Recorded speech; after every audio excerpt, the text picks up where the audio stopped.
మిత్రులందరికీ కూడా పేరు పేరున నా నమస్కారాలు తెలియజేస్తా ఉన్నాను. ఇవాళ మాట్లాడబోయే సబ్జెక్ట్ దయచేసి మీడియాని నేను దండం పెట్టి కోరుతా ఉన్నాను. అందరు కూడా దీన్ని ఖచ్చితంగా చూపియాలి. ఇది చాలా చాలా సీరియస్ ఇష్యూ. ఈ ఇష్యూ దళితులకి సంబంధించిన ఇష్యూ కాబట్టి దయచేసి యావత్ తెలంగాణలో ఉన్న ప్రతి దళిత కుటుంబం చూడాలి, వినాలి ఏ విధంగా అన్యాయం చేస్తుంది కాంగ్రెస్ ప్రభుత్వం అని చూపియాలి. మీ ద్వారా యావత్ తెలంగాణ ప్రజలందరూ కూడా చూడాలని నేను విజ్ఞప్తి చేస్తూ ఉన్నాను. నేను ఒకటే అడుగుతా ఉన్నాను మిమ్మల్ని, ఇలా భారతదేశంలో ఎక్కడ లేని విధంగా కేసీఆర్ గారు దళిత బంధు అని ఓ పథకంని లాంచ్ చేయడం జరిగింది. దాన్ని హుజురాబాద్ నియోజకవర్గంలో పైలట్ ప్రాజెక్ట్గా లాంచ్ చేయడం జరిగింది. లాంచ్ చేసిన సందర్భంగా హుజురాబాద్ నియోజకవర్గంలో శాచ్యురేషన్ మోడ్లో దళిత బంధు ఇవ్వడం జరిగింది. దాదాపు 18,500 కుటుంబాలకి శాచ్యురేషన్ మోడ్లో ఇవ్వడం జరిగింది. ఇచ్చిన తర్వాత కేసీఆర్ గారి ప్రభుత్వం ఉన్నప్పుడే దాదాపు అందరి అకౌంట్లో 18,500 కుటుంబాల అకౌంట్లలో 10 లక్షల రూపాయల దళిత బంధు వేయడం జరిగింది. వేసిన తర్వాత దాంట్లో దాదాపు 12 నుంచి 13,000 దళిత బంధు యూనిట్లు ఆల్రెడీ 10 లక్షల రూపాయలు ఇచ్చేయడం జరిగింది. ఇంకొక 5,500 యూనిట్లకి అమౌంట్ ఆల్రెడీ వాళ్ళ అకౌంట్లో ఉంది. ఫస్ట్ విడత 5 లక్షల రూపాయల దాకా ఇచ్చిండ్రు. రెండో విడత 5 లక్షల రూపాయలు ఇవ్వాల్సిన అవసరం ఉంది. ఆ డబ్బు కూడా వాళ్ళ అకౌంట్లోనే ఉన్నాయి. నేను ఈ విషయాన్ని పదే పదే అసెంబ్లీ సాక్షిగా, మన దళిత స్పీకర్ సాక్షిగా, మా హుజురాబాద్ నియోజకవర్గంలో ఉన్న రెండో విడత దళిత బంధు దయచేసి వెంటనే విడుదల చేయాలి, ఇది బ్లాక్ చేయొద్దు, ఇవి అకౌంట్లు ఫ్రీజ్ చేయొద్దు అని నేను అసెంబ్లీ సాక్షిగా అడిగిన. వీళ్ళు విడుదల చేస్తారేమో అని వేచి చూసిన ఓపికగా సంవత్సరం వరకు టైం ఇవ్వాలని దాదాపు సంవత్సరం వరకే వెయిట్ చేసిన, నవంబర్ 9 వరకు వెయిట్ చేస్తే వీళ్ళు విడుదల చేయలే. ఇలా విడుదల ఎందుకు చేయలేదురా బాబు అని మేము అడిగితే దానికి జవాబు చెప్పరు. ఇలా ఒక్కటే మీరు ఆలోచన చేయండి. ఈ దళిత బంధు పథకం చాలామందికి అర్థం కాకపోవచ్చు. ఈ తెలంగాణ రాష్ట్రంలోనే కేసీఆర్ గారి నాయకత్వంలో మొత్తము 2 లక్షల మందికి, దాదాపు 2 లక్షల మందికి దళిత బంధు ఇవ్వడం జరిగింది. కేసీఆర్ గారిది ఎంత గొప్ప ఆలోచన అంటే, ఈ భారతదేశంలోనే తెలంగాణలో కూడా ఇలా దళితులు అనేవాళ్ళు, పేదవాళ్ళు, దళిత కుటుంబాలలో వెలుగు నింపాలనే ఒక గొప్ప ఆలోచనతోని కేసీఆర్ గారు దళిత బంధు అనే పథకం పెట్టి 10 లక్షల రూపాయలు వాళ్ళు ఇస్తే కాంగ్రెస్ ప్రభుత్వం ఇవాళ ఫ్రీజ్ చేయడం చాలా బాధాకరం. చాలామందికి అర్థమైతలేదు. నేను ప్రాక్టికల్గా చెప్తున్నా. మా హుజురాబాద్ నియోజకవర్గంలో దళిత బంధు శాచ్యురేషన్ మోడ్లు ఇచ్చారు కాబట్టి ఇలా దళితులు ఏ విధంగా లాభపడ్డారో, ఎంత గొప్ప వాళ్ళైన అనేది మీకు ఇప్పుడు స్వయంగా చూపించబోతా ఉన్నాను. శారద ఇంకా శ్రావ్య అని ఒక బ్యాగ్స్ యూనిట్ అనేది పెట్టుకోవడం జరిగింది. దీన్ని అంబేద్కర్ గారి మునిమన్వడు ప్రకాష్ గారు ఓపెన్ చేసిన ఫోటో. ఇలా అద్భుతంగా ఆ కుటుంబం నడుపుకుంటా ఉంది. నెలకి 1,00,000 రూపాయలు ఆ కుటుంబం సంపాదిస్తూ ఉన్నది. దాంతోపాటు ఒక కూలికి పోయే రూపాని ఇలా దళిత బంధు పథకంతో డైరీ యూనిట్ పెట్టుకొని ఇలా డైరీ యూనిట్తో నెలకి 30,000 రూపాయలు సంపాదిస్తుంది ఇవాళ రూప గారు. ఇలా అదేవిధంగా ఇలా ఒక బేకరీలో పనిచేస్తుండే అనిల్ అని ఉండే, ఇలా తను బేకరీలో పనిచేస్తుండే, ఇలా బేకరీ ఓనర్ అయిండు. ఆ బేకరీ ఓనర్ అయ్యి అనిల్ ఇలా ఎంత అద్భుతమైన బేకరీగా నడుపుతూ ఉన్నాడంటే, దాదాపు ఇవాళ 80,000 నుంచి 1,00,000 రూపాయల నెలకి ఇవాళ అనిల్ గారు ఓనర్ అయి నడుపుతూ ఉన్నారు. ఇలా అద్భుతంగా సంపాదించుకుంటూ ఉన్నారు. అదేవిధంగా ఇవాళ చైతన్య అని ఇలా పనిచేసేవాళ్ళు వీణవంకలో, ఇలా జేసీబీ డ్రైవర్గా పనిచేసేవాడు, ఇలా జేసీబీ ఓనర్ అయిండు. ఇలా జేసీబీ ఓనర్ అయి దాదాపు నెలకి ఇలా 50,000 నుంచి 80,000 రూపాయల వరకు ఇవాళ సంపాదించుకుంటా ఉన్నారు. ఇలా అదేవిధంగా ఇలా ఓరం మధు అని ఇలా ఈ యూనిట్స్ అన్నీ కూడా చూపిస్తున్నా. ఓరన్ మధు అని ఇలా బ్రిక్ ఇండస్ట్రీ పెట్టుకున్నాడు. ఇవాళ దాదాపు ఆ బ్రిక్ ఇండస్ట్రీ ద్వారా ఇలా ఓరం మధు గారు దాదాపు 40,000 to 50,000 రూపీస్ నెలకి సంపాదించుకుంటా ఉన్నారు. ఇలా అదేవిధంగా ఇలా అజయ్ గారు డ్రైవర్ ఉండే ఇలా కార్ ఓనర్ అయిపోయాడు. ఇలా డ్రైవర్ నుంచి కార్ ఓనర్ అయ్యి ఇలా దాదాపు నెలకి తను కూడా సంపాదించుకునే దాదాపు 50,000 నుంచి 60,000 రూపాయలు. ఇలా అదేవిధంగా సంతోష్ అని కూలీ, ఇలా సంతోష్ అనే కూలీ కూడా పనిచేస్తూ ఉన్నారు. ఆయన కూలీగా పనిచేస్తూ ఉండే ఇలా పేపర్ ప్లేట్స్ తయారు చేసే ఇండస్ట్రీ, స్మాల్ స్కేల్ ఇండస్ట్రీ పెట్టుకోవడం జరిగింది. ఇవాళ నెలకి ఇలా తను ఓనర్ అయ్యి ఇలా తను నెలకి ఇలా 50,000 నుంచి 60,000 రూపాయలు సంపాదిస్తూ ఉన్నాడు. ఇది ఈజ్ నాట్ ద ఫ్యాక్ట్. ఇలా మార్పు కావాలంటే మార్పు అంటే ఇది కదా. కేసీఆర్ గారు ఆలోచన చేసింది ఎంత గొప్పగా ఆలోచన చేసిండండి. ఇలా దళిత కుటుంబాల జీవితాలు మారవాలని ఓ గొప్ప ఆలోచనతోని ఇవాళ మార్పు అంటే ఇది కదా. ఇలా దళిత జీవితాల వెలుగు నింపింది మార్పు అంటే ఇది కదా. ఇలా మార్పుని ఎందుకు మీరు ఓర్వలేకపోతున్నారు రేవంత్ రెడ్డి గారు అని నేను అడుగుతా ఉన్నాను. ఇలా కేసీఆర్ గారు మొత్తము 2 లక్షల మందికి మీకు ఇలా చూపించాలి. కొంతమంది దద్దమ్మలు చెప్తా ఉన్నారు ఇలా మేమేదో ఆపినామని చెప్తా ఉన్నారు, which is not correct.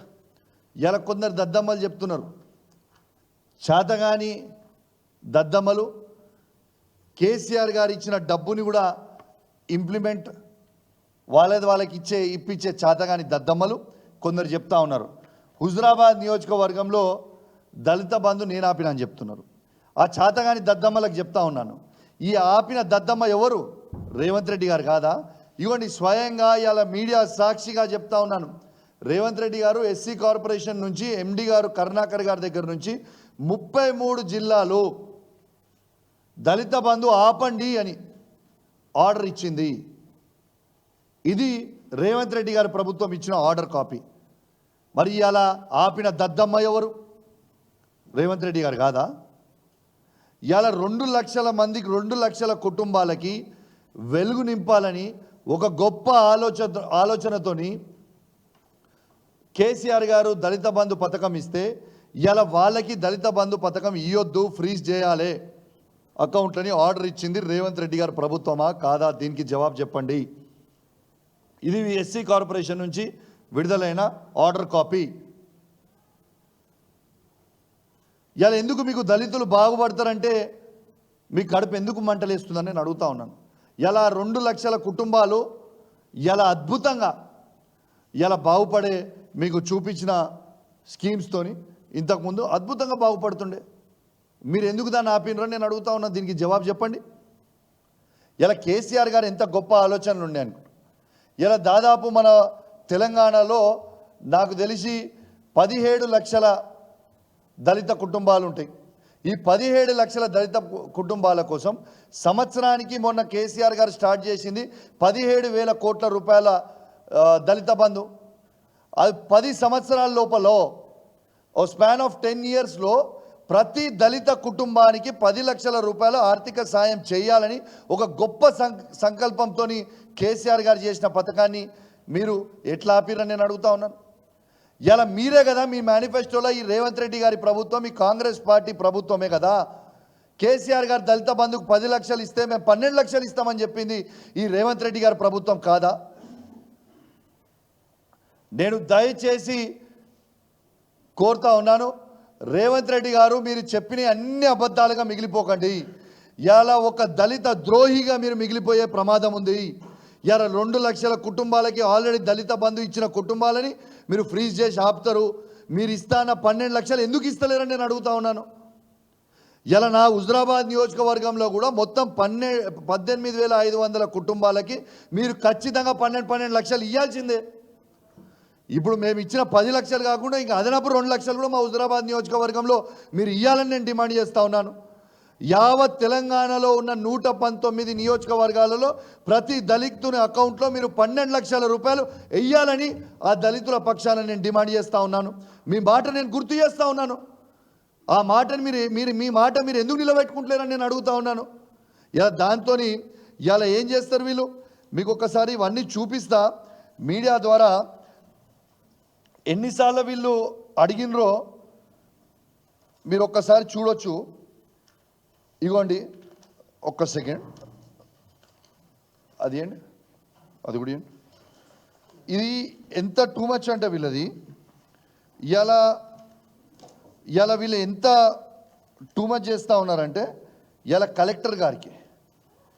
Collector గారికి ఎన్నిసార్లు దళిత బంధు 2వ విడత విడుదల చేయాలని పాపము చేతులు జోడించి, మీరు ఈ ఫోటోలో కూడా చూడొచ్చు, దళితులందరూ కూడా చేతులు జోడించి దయచేసి మా 2వ విడత దళిత బంధుని చెయ్యండి, విడుదల చెయ్యండి అని ఎట్లా వేడుకున్నారో ఒకసారి చూడండి.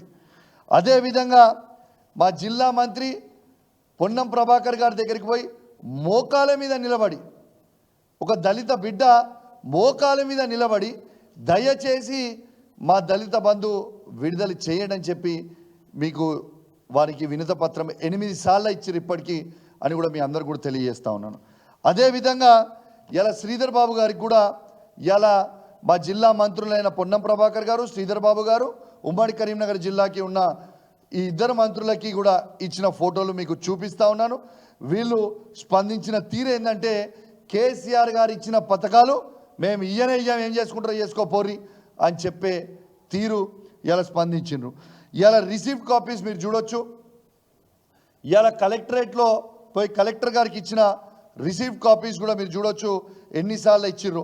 ఇది కలెక్టర్కి ఒక్కరికే కాదు, ఇది ఈవెన్ కలెక్టర్కి ఇచ్చిర్రు, ఈవెన్ ఇగోండి ఎంపీడీఓ ఆఫీస్లో కూడా ఇచ్చిండ్రు ప్రతి మండలంలో. 2వది అనే రిసీవ్ కాపీస్ మీకు చూపిస్తూ ఉన్నాను.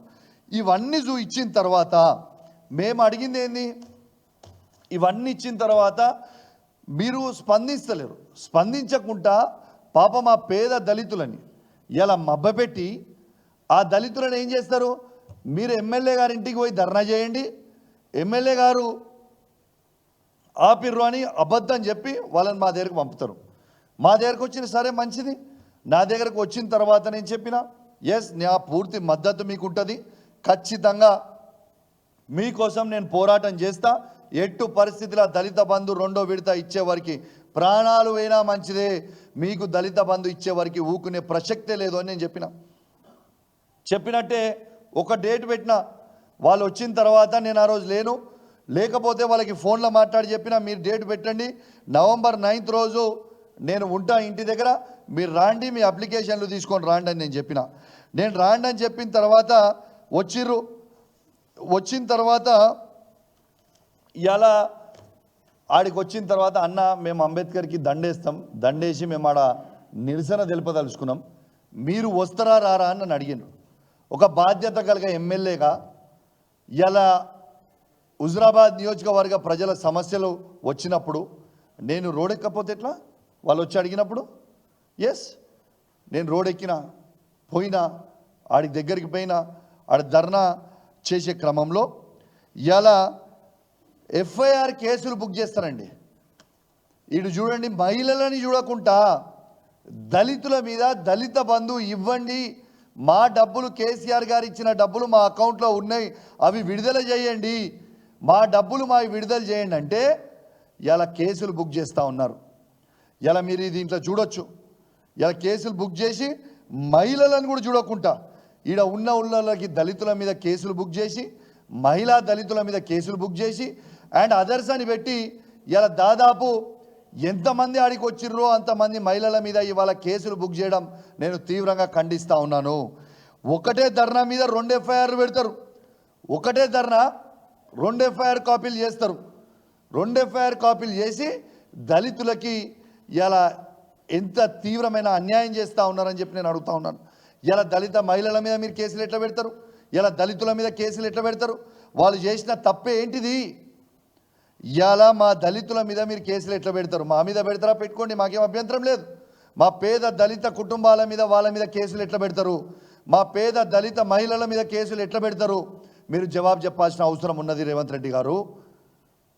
జిల్లా మంత్రులు, రేవంత్ రెడ్డి గారు అందరూ కూడా దీని మీద జవాబు చెప్పాల్సిన అవసరం ఉన్నది. రేవంత్ రెడ్డి గారు చెప్పాల్సిన అవసరం ఉంది, పొన్నం ప్రభాకర్ గారు చెప్పాల్సిన అవసరం ఉంది, శ్రీధర్ బాబు గారు చెప్పాల్సిన అవసరం ఉన్నది. ఇలా మీరు మా పేద దళితుల మీద కేసులు ఎట్లా పెట్టించారని నేను అడుగుతా ఉన్నాను. ఇలా దళిత బంధు ఇవ్వండి అని అడగడమేనా ఆ పేద దళితులు చేసిన తప్పు అని నేను అడుగుతా ఉన్నాను. ఇలా మీకు డైరెక్ట్గా ఎవరు రోడ్లు ఎక్కలేదే? ఎన్నిసార్లు మీ మంత్రులయ్యి, మీ కలెక్టర్లయ్యి, మీ అధికారులయ్యి కాళ్ళు ఏళ్ళు మొక్కిరు కదా మా దళిత బంధు విడుదల చేయండి అని. కాళ్ళు ఏళ్ళు మొక్కిన తర్వాతనే కదా మీరు స్పందించకపోతే, సంవత్సరం వరకు వేచి చూసిన తర్వాతనే కదా రోడెక్కింది. మరి రోడెక్కితే మీరు కేసులు పెడితే, మీరు కేసులు పెట్టి వాళ్ళని ఇబ్బంది పెట్టాలనుకుంటే మీరేం భయపట్టిస్తుర్రా? ఇక మా ఏసీపీ గారు ఉన్నారు, హుజరాబాద్ ఏసీపీ గారు, పిలిచి ఆ దళిత కుటుంబాలని నోటికొచ్చినట్టు తిట్టడం, బూట్లతోని తన్నడం, మహిళలని చూడకుండా వాళ్ళ బట్టలన్నీ గుంజడం, చాలా దారుణంగా ప్రవర్తించిండ్రు. వాళ్ళని పిలిపించి బెదిరిస్తూ ఉన్నారు, వాళ్ళ ఫోన్లు సీజ్ చేస్తూ ఉన్నారు, వాళ్ళు పెట్టిన గ్రూపులు పెడతా ఉన్నారు, వాళ్ళ గ్రూపులు డిలీట్ చేస్తూ ఉన్నారు. నేను ఏసీపీ గారు కూడా చెప్తున్నా, నువ్వు ఎక్స్ట్రాలు చేసేది ఉంటే బంద్ చేయి. నువ్వు ఈ ప్రభుత్వం శాశ్వతం అనుకోకు, నీ డ్యూటీ ఏదో నువ్వు చెయ్యి అంతే తప్పితే. ఏసీపీ గారు మీకు చెప్తా ఉన్నాను, ఇన్ని రోజులు నేను కూడా చాలా మంచిగున్నా మీతోని. ఇక మీకు మేము కూడా ఏందో సినిమా చూపిస్తాము, మీరు పిలిచి దళితులను పిలిచి మీరు ఇబ్బంది పెట్టదలుచుకుంటే మీ ఎంబడి కూడా పడతాం. ఏసీపీ గారు గుర్తుపెట్టుకోండి, నువ్వు హుస్నాబాద్లో సిఐ చేసినప్పుడు, హుస్నాబాద్ కాన్స్టిట్యున్సీలో చేసినప్పుడు నీ చిట్టా మొత్తం నా దగ్గర ఉంది. ఇలా నువ్వు జమ్మికుంట సిఐ చేసినప్పుడు నీ చిట్టా మొత్తం నా దగ్గర ఉంది. ఇలా హుజరాబాద్లో కూడా మీరు ఎక్కడెక్కడ ఏమేమి వసూలు చేస్తుండో చిట్టా మొత్తం నా దగ్గర ఉంది. తస్మాత్ జాగ్రత్త అని చెప్తా ఉన్నాను, పేర్లతో సహా చెప్తా బయటికి. ఎవరెవరి దగ్గర డబ్బులు తీసుకుర్రో, ఎవరెవరిని బ్లాక్మెయిల్ చేస్తుర్రో, ఎవరెవరిని బెదిరిస్తుర్రో బరాబర్ చెప్తా. ఏసీపీ గారు నోటికి వచ్చినట్టు మీరు బజార్లో మాట్లాడుతూ ఉన్నారు, తస్మాత్ జాగ్రత్త అని హెచ్చరిస్తా ఉన్నాను ఏసీపీ గారు కూడా. ఇదేది శాశ్వతం అనుకోకుర్రి, రేపు మీ సంగతి ఏందో చూస్తాం. దళితుల మీద కేసులు ఎట్లా పెట్టిస్తారు, వాళ్ళ ఫోన్లు ఎట్లా సీజ్ చేయిస్తారు. ఇలా మేము అడిగితే ఇవ్వండి దళితుల మీద పెడుతున్న ఎఫ్ఐఆర్ కాపీలు. సురేష్ మీద, రాజేష్ మీద, నరేష్ మీద, రాకేష్ మీద, వీళ్ళ మీద కేసులు ఎఫ్ఐఆర్ కాపీలు పెడతా ఉన్నారు. వాళ్ళు అడిగితే దళిత బంధువు ఇయ్యండి అయ్యా మీ దయా అని అడిగితే కేసులు బుక్ చేస్తారు పేద దళితుల మీద. ఒక్క ఎఫ్ఐఆర్ కాదు, రోజుకో ఎఫ్ఐఆర్. సీఎం గారు వస్తే కూడా ఓ ఎఫ్ఐఆర్ కాపీ మళ్ళీ ఇష్యూ చేస్తారు, వాళ్ళ మీద బెదిరిస్తారు, వాళ్ళని పిలుస్తారు, ఫోన్లు గుంజుకుంటారు. ఇది చాలా టూ మచ్ అయిపోతుందని చెప్పి నేను చెప్తా ఉన్నాను. మా మిత్రుడు మొన్న రాకేష్ గారు, ఎస్ మా దళిత బంధు ఇస్తలేరు, మా దళిత బంధు ఇయ్యనందుకు కాంగ్రెస్ పార్టీలో ఉన్న ఏ నాయకుడు వచ్చినా కూడా అడ్డుకోండి అని రాకేష్ గారు స్టేట్మెంట్ ఇస్తే, ఇదిగోండి రాకేష్ గారి మీద కేసు పెట్టి, ఎఫ్ఐఆర్ కేసు పెట్టి, ఆయన ఫోన్ గుంజుకొని ఆయనని టార్చర్ పెట్టి, ఆయనని కొట్టి, ఇలా విపరీతంగా కొట్టి, ఇలా తీసుకొచ్చి మళ్ళీ నువ్వు బయటికి పోయి చెప్తే బిడ్డ మళ్ళీ మీ ఇంటోళ్ళని కూడా తీసుకొచ్చి తొక్కుతాం, నిన్ను కూడా మళ్ళీ తీసుకొచ్చి తొక్కుతామని బెదిరించారు. ఇదానే వీళ్ళు చేసే పద్ధతి. ఏం మీ బెదిరింపులకి, మీ తుపాకీ తూటలకి భయపడేటోళ్ళ మీద కాదు. మీరు పోలీసు వాళ్ళని అడ్డం పెట్టుకొని ఉద్యమాన్ని అంచేస్తాం అనుకుంటే మీ కళ. నేను ఖచ్చితంగా దీని మీద చాలా సీరియస్గా ఉండబోతా ఉంది. మేము రేపు ఎస్సీ కమిషన్కి పోతాం. స్టేట్ ఎస్సీ కమిషన్ దగ్గరకు పోయినాక ఢిల్లీ ఎస్సీ కమిషన్ కూడా పోతాం, సెంట్రల్ ఎస్సీ కమిషన్ కూడా పోతాం. మా మహిళలందరినీ కూడా తీసుకొని వస్తాం. మీరు ఎట్లా ఆపుతారో చూస్తాం. ఆపురిగా మీ దమ్ముంటే చూస్తాం, ఎట్లా ఆపుతారో చూస్తా. ఇన్ని రోజులు ఆగినా ఓపిక పట్టినా పిలిచి బెదిరియడం ఏంది? మీరు బెదిరిస్తే ఏంది? మీతో అయ్యేది ఏంది? కేసులు పెట్టుకో, కేసులు ఎన్ని పెడతావు పెట్టు. మళ్ళా మేము అధికారంకి వచ్చినాక చెప్తున్నా, హెచ్చరిస్తా ఉన్నా, బిడ్డ మిత్తితో సహా వసూలు చేస్తాం, ఎవరిని కూడా ఇచ్చిపెట్టాం. ఇలా చేస్తున్న అధికారులు ఎక్స్ట్రా ఉన్నోళ్ళందరికీ మీరు అనుకుంటారు కావచ్చు ఇది కామన్ అని, బిడ్డ కౌశిక్ రెడ్డితో గోక్కుంటారు. తస్మాత్ జాగ్రత్త అని చెప్పి హెచ్చరిస్తా ఉన్నాను. మా దళిత బిడ్డల్ని, నా హుజరాబాద్ నియోజకవర్గంలో ఉన్న దళిత బిడ్డని పిలిపించి బెదిరిస్తారు. కొడతారు, బూట్లతో తంతారు. ఏమనుకుంటారు? మీరు మిత్తి ఎందుకు మిత్తురు? మీరేం కాంగ్రెస్ పార్టీ కండువ కప్పుకొని పనిచేస్తలేరు, గుర్తుపెట్టుకోండి. మీరు పని కాంగ్రెస్ పార్టీ జీతం ఇస్తలేదు, మీకు ప్రభుత్వం జీతం ఇస్తుంది. ప్రజల పైసలు జీతం వస్తున్నాయి, ప్రజల దగ్గర నుంచి. ప్రజలు ట్యాక్సులు కడితే మీకు జీతాలు వస్తున్నాయి. నోటికి వచ్చినట్టు మాట్లాడడం, హుజరాబాద్ చౌరస్తాల నోటికి వచ్చినట్టు మాట్లాడడం, జమ్మికుంట చౌరస్తాల నోటికి వచ్చి మాట్లాడుతున్నాం. ప్రతి పోలీస్ ఆఫీసర్కి చెప్తా ఉన్నాను, మీ డేటా మొత్తం తీసిన నేను నా హుజరాబాద్ నియోజకవర్గంలో ఉన్న ప్రతి పోలీస్ ఆఫీసర్కి చెప్తా ఉన్నాను, మీరు ఏమనుకున్నా మంచిదే, మీ ప్రతి డేటా మీరు ఎవరి దగ్గర పైసలు వసూలు చేసిరో నేను చాలా త్వరలోనే మీ అందరి మీద కూడా ప్రెస్ మీట్ పెట్టబోతా ఉన్నాను. మీరు రాసి పెట్టుకోరు. ఎవరెవరి దగ్గర పైసలు తీసుకుర్రో, ఎవరెవరి దగ్గర డెలివరీలు ఎక్కడెక్కడ చేపిస్తుర్రో, ఏ పెట్రోల్ పంపులో చేయిస్తుర్రో, ఏ కిరాణా షాపులలో చేయిస్తుర్రో, ఎవరెవరికి చేయిస్తుర్రో డైసలు తీసుకుని అన్నీ కూడా ప్రెస్ మీట్ పెట్టి చెప్తా. మీరు బెదిరించుడు కాదు, నోటు దగ్గర పెట్టుకోండి, ఒళ్ళు దగ్గర పెట్టుకోండి. మీరు ఇష్టం ఉన్నట్టు చేసి కేసులు పెడితే భయపడేటోడు ఎవరు లేడు అని కూడా నేను ప్రత్యేకంగా మా హుజరాబాద్ నియోజకవర్గంలో ఉన్న ఏసీపీ గారిని మాత్రం హెచ్చరిస్తూ ఉన్నాను, ఇతర పోలీస్ ఆఫీసర్లను కూడా హెచ్చరిస్తూ ఉన్నాను, తస్మాత్ జాగ్రత్త అని చెప్తా ఉన్నాను. దీంతోపాటు నెక్స్ట్ టైం మీరు మా దళితుని కూడా నెక్స్ట్ టైం అన్యాయంగా పోలీస్ స్టేషన్కి పిలిచి కొట్టడం కానీ పిలిస్తే కానీ హుజరాబాద్ నియోజకవర్గంలో ఉన్న ప్రతి దళిత కుటుంబానికి నేను చెప్తా ఉన్నాను, మిమ్మల్ని అన్యాయంగా పోలీసు వాళ్ళు పిలిస్తే మీరు నాకు ఒక్క ఫోన్ కాల్ ఇవ్వండి. బీఆర్ఎస్ పార్టీ మీకు అండగా ఉంటుంది. హుజరాబాద్ నియోజకవర్గంలో వేలాది మంది కార్యకర్తలు తరలిస్తాం, ఎంతమందిని అరెస్ట్ చేస్తూ వచ్చాయి చూస్తామని చెప్పి నేను పోలీస్ వాళ్ళకు కూడా హెచ్చరిస్తూ ఉన్నాను. ఇలా కావాల్సింది ఇలా నేను ఒక్కటే అడుగుతున్నా రేవంత్ రెడ్డి గారిని, రేవంత్ రెడ్డి గారు మీరు చెప్పండి, కావాల్సింది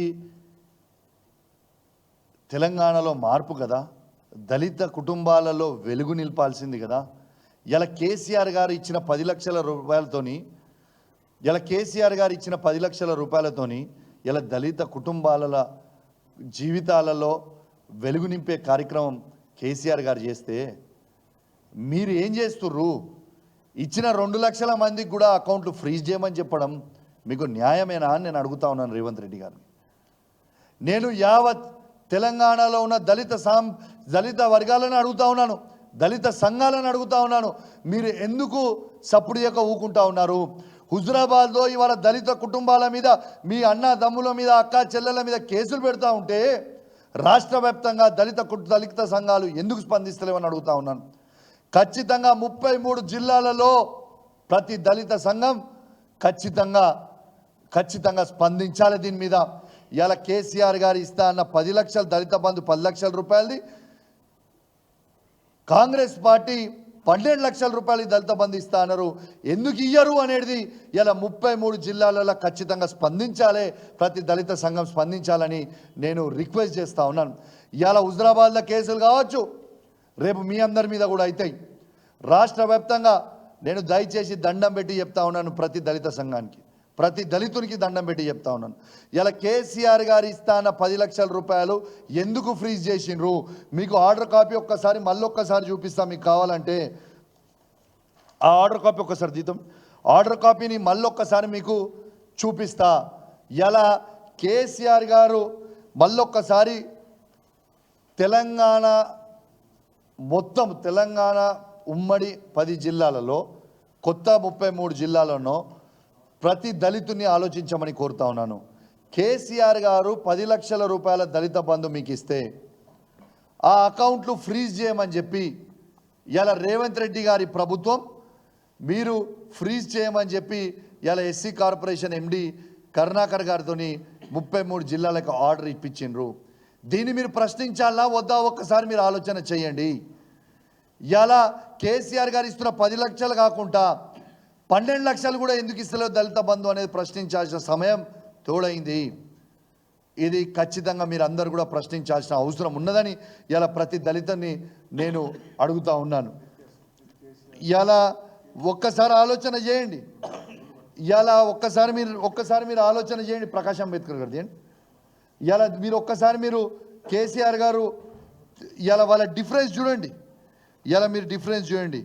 ఇలా ఇది చూడొచ్చు, కేసీఆర్ గారి ప్రభుత్వంలో దళితులకి దళిత కుటుంబాలలో వెలుగు నింపిన ఫోటో. ఇలా రేవంత్ రెడ్డి గారి ప్రభుత్వంలో దళితులకి మొత్తము చీకటి రోజులు నింపిన ఇవి అనేది మీరు గుర్తుపెట్టుకోవాలి. ఇలా ఇది చూడండి, సీజ్ చేసింది, ఎఫ్ఐఆర్ కాపీలు పెట్టి కేసులు పెట్టడం, మీరు ఒక్కసారి చూడండి ఇవన్నీ. అంటే ఎంత అరాచకం చేస్తూ ఉన్నారు. ఇవాళ బిడ్డ రేపు మీరు అనుకుంటున్నారేమో నేనే చూస్తున్నా, నేనే డైరెక్ట్ ఫీల్డ్లో తిరుగుతా, రేపు కాంగ్రెస్ పార్టీ వాళ్ళు ఎవరు మా హుజరాబాద్ నియోజకవర్గంలో కానీ మొత్తం ఎట్లా తిరుగుతారో తిరుగురి, ఇక మీకు ఉంటుంది ఇప్పటి నుంచి, ఇక మీతోని మీరా మేమా చూసుకుంటామని చెప్పి సందర్భంగా తెలియజేస్తా ఉన్నాను. ఖచ్చితంగా ఇవాళ మీడియా ద్వారా చెప్తున్నాం, ఖచ్చితంగా ఈ ప్రభుత్వం మీద ఫిర్యాదు చేస్తాం. రేపు స్థానికంగా ఉన్న ఏసీపీ గారి మీద, సిఐల మీద ఖచ్చితంగా ఎస్సీ కమిషన్కి ఫిర్యాదు చేస్తాం. ఇలా ఖచ్చితంగా రేపు మా నాయకుడు కేసీఆర్ గారితో, కేటీఆర్ గారితో, హరీష్ రావు గారితో డిస్కషన్ చేస్తాం. డిస్కషన్ చేసి దీని మీద కార్యాచరణ కూడా ప్రకటిస్తాం. ప్రతి జిల్లాలో ఉద్యమిస్తాం. ఎక్కడ కూడా ఎక్కడికక్కడికి కాంగ్రెస్ పార్టీలని అడ్డుకునే రోజులు వస్తాయి. దళితులకి ఖచ్చితంగా మేము అండగా ఉంటాం. మా హుజరాబాద్, ప్రత్యేకంగా మా హుజరాబాద్ నియోజకవర్గంలో ఉన్న అన్న తమ్ముళ్ళు, అక్క చెల్లెలు, తాతలు, అవ్వలకి నేను హామీ ఇస్తా ఉన్నాను. నా ప్రాణం వేనా మంచిదే, మీరు ఎవ్వరు అధైర్యపడకండి. మీ మీద కేసు పెట్టినా నేను పోరాడతా, మీకోసం ముందలుండి మీకు అడ్వకేట్ నేనే పెడతా, పోరాడతా నేను.